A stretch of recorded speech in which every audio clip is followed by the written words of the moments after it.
Hai, perkenalkan nama saya Violita Mepromesela, absen 1. Di sini saya akan membahas tentang aliran filsafat matematika. Tonton penjelasan video ini secara seksama.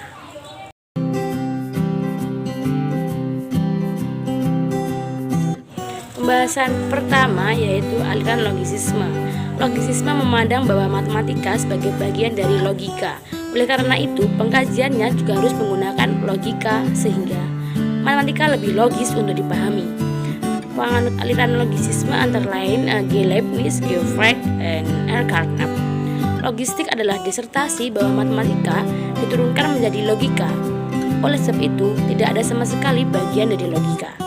Para ahli logika berpendapat bahwa matematika dapat dikenal a priori, tetapi mereka menyarankan bahwa pengetahuan matematika adalah hanya bagian dari pengetahuan logika secara umum.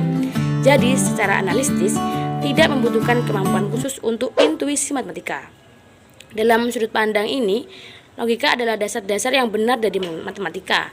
Dari semua pernyataan matematika memerlukan kebenaran logika. Kemudian, menurut Ernst ada beberapa keberatan terhadap logisisme, antara lain yang pertama bahwa pernyataan matematika sebagai implikasi pernyataan sebelumnya. Dengan demikian, kebenaran-kebenaran aksioma sebelumnya memerlukan eksplorasi tanpa menyatakan benar atau salah.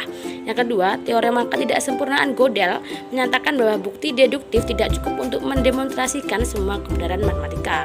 Dan yang ketiga yaitu kepastian dan keajekan logika bergantung kepada asumsi-asumsi yang tidak teruji dan tidak disjustifikasi. Pembahasan yang kedua yaitu aliran formalisme.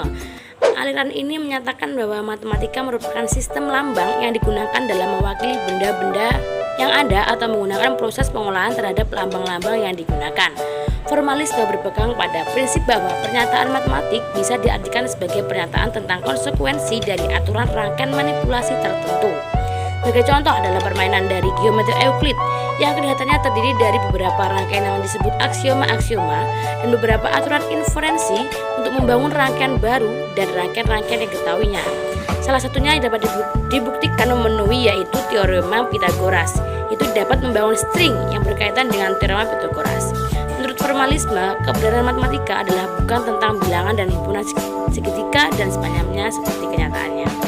Menurut Ernst, formalis memiliki dua tesis. Yang pertama, matematika dapat dinyatakan sebagai sistem formal yang tidak dapat ditafsirkan sembarangan kebenarannya. Yang kedua yaitu keamanan dari sistem formal ini dapat didemonstrasikan dengan kebebasan dari ketidakkonsistenan.